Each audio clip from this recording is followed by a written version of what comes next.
Hello students, welcome back to Aditya biology. And इस video में हम पढ़ेंगे थायराइड ग्लैंड के बारे में। ये वीडियो आखिरी तक देखना। थायराइड ग्लैंड बहुत सिंपल तरीके से विद नोट्स तुमको सब समझ में आ जाएगा। What is thyroid gland? Thyroid gland दिखता कैसे, पहले वो देखते हैं। Thyroid gland is a butterfly shape gland and bilobe gland. तो दिख रहा है ये ग्लैंड जो है बटरफ्लाई की तरह दिख रहा है, एंड ये बाइलोब है, मीन्स एक लोब एंड दूसरा लोब है थायराइड ग्लैंड में। उसके बाद it is the largest endocrine gland. याद रखो that thyroid gland is the largest endocrine gland. अगर आपसे क्वेश्चन पूछा जाएगा कि which is the largest endocrine gland, तो आंसर क्या आना चाहिए? दिस थायराइड ग्लैंड आना चाहिए। एंड ये कहाँ पे प्रेजेंट है, लोकेशन कहाँ है इसकी? Situated in front of trachea above the larynx. तो ट्रैकिया के जस्ट सामने, एंड आपका जो लैरिंग्स होता है एडम्स एप्पल जस्ट उसके ऊपर प्रेजेंट होता है ये। ओके, तो थायराइड ग्लैंड के बारे में इतना समझ आया that it is a butterfly shape gland, bilobed mean इसमें दो लोब है।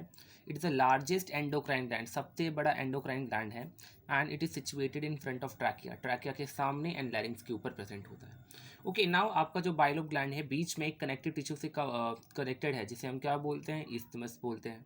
ओके, नाउ इसके अंदर आपके लोब्स के अंदर कुछ सेल्स होते हैं। तो यहाँ पे नीचे देखो, कुछ ऐसे गोल गोल सेल दिख रहे हैं, इन्हें कहा जाता है फॉलिकुलर सेल्स। क्या बोलते हैं हम? Follicular sales. नाउ ये जो फॉलिकुलर सेल्स है आपस में कनेक्टेड है through a liquid which we called as stroma. इस स्ट्रोमा के अंदर ब्लड वेसल्स भी पाए जाते हैं। ओके, एंड इनके अंदर कुछ छोटे छोटे और सेल्स होते हैं जिन्हें हम क्या बोलते हैं? पैराफॉलिकुलर सेल्स और सी सेल्स बोलते हैं। ओके, नाउ आपका जो फॉलिकुलर सेल्स है इन्हें थायराइड फॉलिकल्स भी कहा जाता है। एंड ये किसके बने हुए हैं? ये बने हुए हैं आपके क्यूबॉइडल एपिथेलियम सेल से। ओके, यहाँ तक समझ आया? पक्का?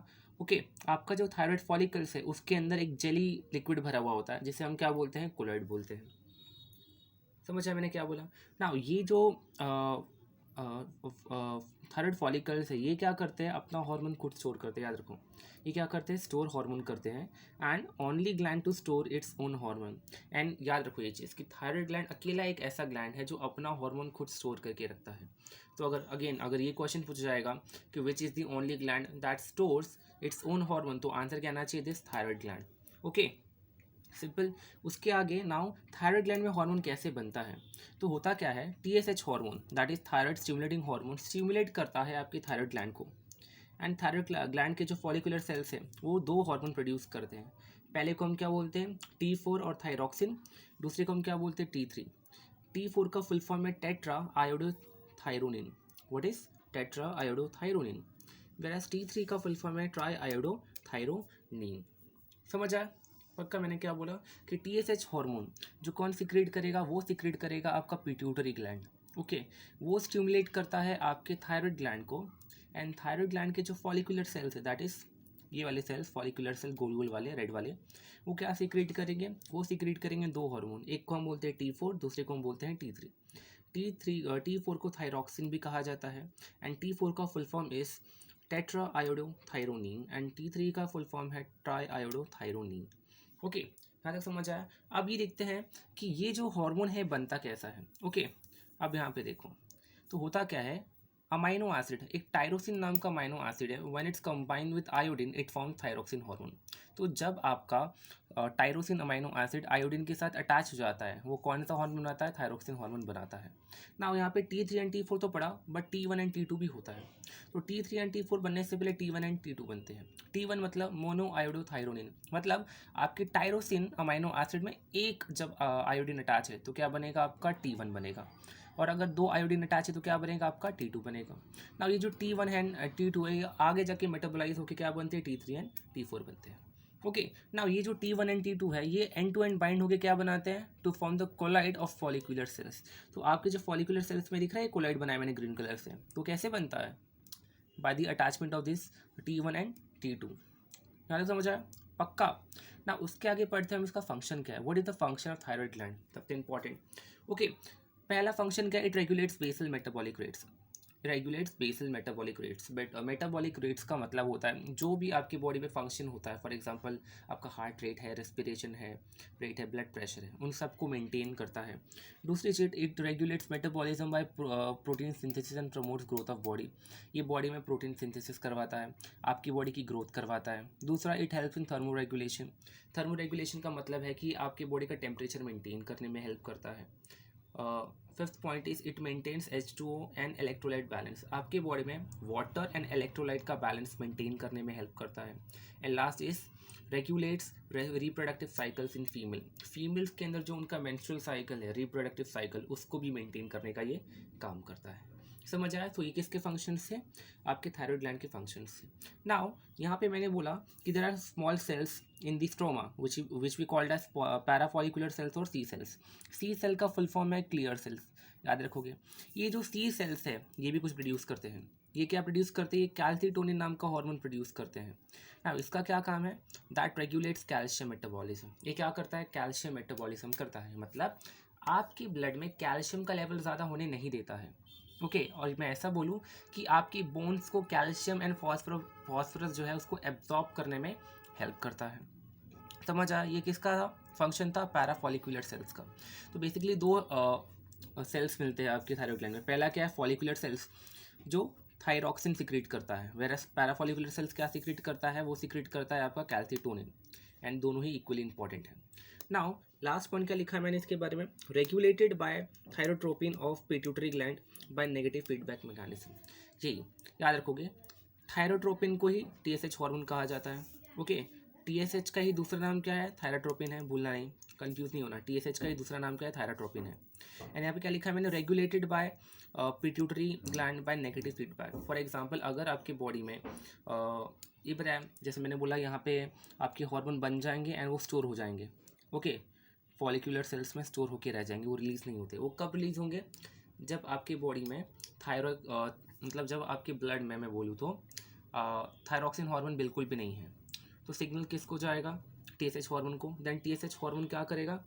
आपके थायरॉइड ग्लैंड को स्टिमुलेट करेगा एंड फिर फॉलिकुलर सेल्स क्या करेंगे? थायरॉक्सिन हार्मोन को रिलीज़ करेंगे। तो इसी को हम क्या बोलते हैं? नेगेटिव फीडबैक मैकेनिज्म बोलते हैं, और कुछ नहीं। ओके, समझ आया? नेक्स्ट जो है हम पढ़ेंगे इसके डिसऑर्डर्स पढ़ेंगे। क्या पढ़ेंगे? डिसऑर्डर्स। कोई भी हार्मोन जो है ना वो ज़्यादा होना चाहिए ना ही वो कम होना चाहिए, एकदम प्रॉपर होना चाहिए। तो next is disorders of thyroid gland, या मैं ऐसे बोलूँ disorders related to thyroid glands. Okay, तो ऐसा हो सकता है या तो आपके हार्मोन का हाइपर सिक्रेशन हो गया या तो हाइपो सिक्रेशन हो गया। अगर हाइपर सिक्रेशन, बहुत ज़्यादा मात्रा में थायराइड का हार्मोन बन रहा है, तो उस कंडीशन को हम क्या बोलेंगे? हाइपर थायरॉयडिज्म बोलेंगे। और अगर बहुत कम सिक्रीट हो रहा है आपका थायराइड हार्मोन, तो उसको हम क्या बोलेंगे? हाइपोथायरॉयडिज्म। हाइपर थायरॉयडिज्म क्यों होता है? It is caused by the increase in the level of thyroid hormone. जैसे मैंने कहा, जब आपकी बॉडी में थायराइड हार्मोन्स का लेवल बहुत ज़्यादा बढ़ जाता है, तो उससे जो कंडीशन होगी इसे हम क्या बोलेंगे? Hyper thyroidism. एंड हाइपोथायरॉयडिज्म कब होता है? Caused by the deficiency of thyroid hormone. जब आपकी बॉडी में थायराइड हार्मोन की कमी है तब आपको क्या होगा? हाइपोथायरॉयडिज्म होगा। नाउ हाइपर में हमको एक ही डिसीज़ पढ़ना है, वो क्या है? Graves disease. हाइपो में हमको 3 पढ़ना है, क्रिटिनिज्म, मिक्सोडीमा एंड सिंपल गोइटर, ऐसे पढ़ेंगे। ओके, पहले पढ़ते हैं हम ग्रेव्स डिसीज़। ये किस में होता है? एडल्ट्स में, याद रखोगे किस में होता है? ये एडल्ट्स में होता है। तो इसके सिम्टम्स क्या है? प्रोट्रूडिंग आई बॉल्स, मतलब आपके जो आँखों के आई बॉल्स है वो बाहर की तरफ ऐसे आ जाते हैं। फिर इंक्रीज्ड BMR। ओके, बहुत ज़्यादा आपका बन रहा है थायराइड हार्मोन, तो आपका heart rate, blood pressure, respiration rate सब बढ़ जाएगा। वेट लॉस, बहुत वेट लॉस होगा क्योंकि मेटाबॉलिज्म बढ़ गया है। जैसे मैंने बोला increased heart rate, increased blood pressure, वही सेम चीज़। हाई बॉडी टेम्परेचर भी हाई रहेगा। नर्वसनेस बहुत होगी आपको, इरिटेबिलिटी होती रहेगी, ट्रिमर्स होंगे फिंगर्स के। यहाँ पे एक्चुअली बल्जिंग आएगा, मैंने बल्बिंग लिख दिया गलती से, bulging of I balls, same protruding I balls and bulging I balls वैसे ही होता है, बाहर की तरफ आते हैं आपके आँख। ओके, ये किसके बारे में था? Hyper thyroidism. Second is hypo secretion वाले को हम क्या बोलते हैं? हाइपोथायरॉयडिज्म बोलते हैं। पहला इसमें क्या है? Cretinism. Okay, hypo secretion in infants, जब आपके इन्फेंट छोटे छोटे बच्चों में होता है, याद रखोगे किस में होता है? बच्चों में होता है। जब बच्चों में थायराइड हार्मोन की कमी होती है तो उनमें जो कंडीशन होता है हम उसे क्या बोलते हैं? क्रिटिनिज्म बोलते हैं। अब इनमें नहीं बन रहा है थायराइड हार्मोन तो क्या होगा? Reduced BMR, basal metabolic rates कम हो जाएंगे, लो ऑक्सीडेशन। देन उसके बाद short stature due to skeleton fails to growth नहीं होगी। ओके, तो छोटे रह जाते हैं वो। शो ड्राई स्किन, उनकी स्किन ड्राई होती है, थिक टंग होते हैं उनकी। ओके, प्रोलॉन्ग न्यूनाटल जॉन्डिस होता है बहुत दिनों तक उन्हें। लिथार्जी मतलब बहुत टायर्डनेस होता है। कॉन्स्टिपेशन होता है उन्हें, कप्स इन शॉर्ट। एंड उसके बाद उनकी जो फिजिकल ग्रोथ होती है वो स्टंट हो जाती है, रुक जाती है, जैसे मैंने बोला यहाँ पे रुक जाती है। उनकी प्यूबर्टी डिले हो जाएगी, नॉर्मली प्यूबर्टी 12 to 13 एज में आ जानी चाहिए थी, ओके, उससे थोड़ा लेट हो जाएगी। उसके बाद last is mental retardation, mentally उनका मेंटल ग्रोथ रुक जाता है, जो किसके बारे में था, क्रिटिनिज्म, जो किस में होता है, इन्फेंट्स में होता है। याद रखोगे कि कौन सा किस में होता है, ग्रेव डिसीज एडल्ट्स में होता है, क्रिटिनिज्म इन्फेंट्स में होता है। Now next is myxoedema. ये जो मिक्सोडीमा है ये किस में होता है, एडल्ट्स में होता है, डेफिशिएंसी इन एडल्ट्स, ओके। इसमें क्या होता है, peculiar and puffiness of skin, आपकी जो स्किन है बहुत पफ हो जाएगा, मतलब मोटे हो जाते हैं इन शॉर्ट हम, okay. Patient lakhs alertness, patient में अलर्टनेस बिल्कुल नहीं होता, इंटेलिजेंस की कमी हो जाती है, बहुत हार्ट रेट बहुत स्लो हो जाती है, ब्लड प्रेशर बहुत लो हो जाता है, हमेशा वो कोल्ड फील करेगा, बॉडी का टेम्परेचर भी कम हो जाएगा, ओके। जैसे थायराइड हार्मोन क्या कर रहा था, आपका बॉडी का टेम्परेचर मेंटेन कर रहा था, बट ये क्या कर रहा है, क्योंकि आपका थायराइड हार्मोन बन नहीं रहा, तो क्या होगा, आपकी बॉडी का टेम्परेचर मेंटेन नहीं हो पाएगा, तो बॉडी का टेम्परेचर क्या होगा, हमेशा लो होगा। उसके बाद क्या है, रिटार्डेड सेक्सुअल डेवलपमेंट रुक जाएगी उसकी, ओके। तो इसके बारे में था मिक्सोडीमा, जो किन में होता है, एडल्ट्स में होता है, because of the deficiency of thyroid hormone, याद रखोगे। उसके बाद लास्ट इज द सिंपल गोइट्रे। ये क्या है, बेसिकली आयोडीन डेफिशिएंसी गोइट्रे, ओके। इसमें क्या होती है, आयोडीन की कमी होती है। सो हमको पता है कि iodine is needed for the synthesis of thyroid hormone, पीछे पढ़ा हमने कि आयोडीन से ही आपका क्या बनता है, थायराइड हार्मोन बनता है। तो इस कंडीशन में क्या होता है, आपको आयोडीन नहीं मिल पाता प्रॉपरली, ओके। आपके डाइट में आयोडीन की कमी होती है। इससे होता क्या है, एनलार्जमेंट ऑफ थायराइड ग्लैंड, आपका जो थायराइड ग्लैंड है वो बहुत ज़्यादा बढ़ जाता है एंड आपका गला सूज जाता है।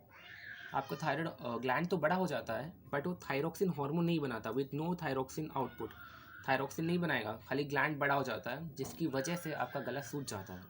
एंड इसको ठीक कैसे किया जा सकता है, just addition of iodine to table salt prevent the disease. अब जो भी खाने में नमक लेते हैं उसके अंदर आयोडीन की मात्रा ठीक कर दें तो आप इस बीमारी से बच सकते हैं। तो ये किसके बारे में था, थायराइड ग्लैंड के बारे में। होप समझ आया होगा तुम्हें, जैसे मैंने बताया, ओके। ये क्या था, पहले bilobed, butterfly shape, largest endocrine gland, इसलिए बड़ा बनाया मैंने, ओके। कहाँ प्रेजेंट है, ट्राकिया के सामने एंड लैरिंग्स के ऊपर प्रेजेंट है। कुछ सेल्स होते हैं, follicular cells, parafollicular cells. Follicular cells क्या सीक्रेट करते हैं, वो सीक्रेट करते हैं थायरोक्सिन, T4 एंड T3। याद रखो T3 इज मोर एक्टिव, हाँ, T3 is more active then T4। And 2019 में क्वेश्चन आया था इसके बीच में बोर्ड में, महाराष्ट्र बोर्ड में, कि difference between T3 and T4, तुम लोग ये करके जाओगे, ओके। काफ़ी कुछ बन सकता है इस पर। उसके बाद what is the precursor of thyroxine hormone, thyroxine hormone किसका बना हुआ है, याद रखो कि किसका बना हुआ है, tyrosine amino acid plus iodine मिल के थायरोक्सिन हार्मोन बनाते हैं। T1 एंड T2 भी होता है, T1 में एक आयोडीन, T2 में 2 आयोडीन, ओके। दोनों मिलके क्या बनाते हैं, दोनों मिलके कोलॉइड बनाते हैं, जो किस में होता है, फॉलिकुलर सेल्स के अंदर होता है। फंक्शंस क्या है इसके, मेटाबॉलिक रेट्स को मेंटेन करता है, प्रोटीन सिंथेसिस करवाता है, ग्रोथ प्रमोट करता है, थर्मो रेगुलेशन, आपके रेड ब्लड सेल्स, देखो रेड ब्लड सेल्स बनाने में हेल्प कर रहा है, वाटर बैलेंस में हेल्प करता है, इलेक्ट्रोलाइट बैलेंस में हेल्प करता है, ओके, याद रखोगे। उसके बाद फॉलिकुलर सेल्स क्या सीक्रेट करते हैं, वो सीक्रेट करते हैं कैल्सिटोनिन। कैल्सिटोनिन क्या करवाता है, कैल्शियम मेटाबॉलिज्म में, मतलब आपकी बोन्स को हेल्प करता है ताकि वो कैल्शियम एंड फॉस्फोरस को क्या कर सके, एब्जॉर्ब कर सके इजीली। एंड इनको रेगुलेट कौन करता है, थायराइड ग्लैंड को रेगुलेट कौन करता है, thyrotropin hormone of pituitary gland. TSH का ही दूसरा नाम थायरोट्रोपिन है, याद रखोगे ये चीज़। मैं ज़रा फास्ट बोल रहा हूँ, मुझे बताना मैं फास्ट बोल रहा था कि स्लो बोल रहा था, सो दैट नेक्स्ट टाइम पे मैं थोड़ा स्लो हो जाऊँ, ओके। तो उसके बाद हमने डिसऑर्डर्स पढ़े। डिसऑर्डर्स में क्या है, एक होता है हाइपोथायरॉयडिज्म, एक होता है हाइपर, ये हाइपर वाला, ये हाइपो वाला। हाइपर में एक ही है, ग्रेव्स डिसीज, सब कुछ बढ़ जाएगा, यहाँ पे जो बड़ा सब बढ़ जाएगा, ओके। एडल्ट में होता है ये, आपका BMR बढ़ जाएगा, वेट लॉस होने लगेगा बहुत, ओके। आपकी हार्ट बीट्स बढ़ जाएगी, इंक्रीज ब्लड प्रेशर, नर्वसनेस होगा, आपकी बॉडी का टेम्परेचर बढ़ जाएगा, इरिटेबिलिटी होगी, ट्रिमर्स होंगे फिंगर्स में, ओके। आपकी आँखें सब बाहर आ जाएंगी, bulging of ice. And hypo में क्या होगा, क्रिटिनिज्म जो बच्चों में होता है, ओके। मिक्सोडीमा जो एडल्ट्स में होता है, एंड गोइट्रे वो भी एडल्ट्स में होता है, ओके। समझ आया। तो किसके बारे में था, आपके थायराइड ग्लैंड के बारे में विद फुल नोट्स। तो अगर तुम्हें इसका नोट्स चाहिए you can visit my channel, इसके लिए मैं अलग से एक वीडियो डाल दूँगा जिसमें सिर्फ नोट्स होगा। चाहिए तो यहीं पे वीडियो स्टॉप करके भी लिख सकते हो if you want to. And मुझे कमेंट करके बताओ कि नोट्स कैसे लगे, एंड कमेंट करके ये भी बताओ कि वीडियो कैसा लगा। एंड अगर वीडियो अच्छी लगी तो लाइक करो, शेयर करो and don't forget to subscribe. Thank you.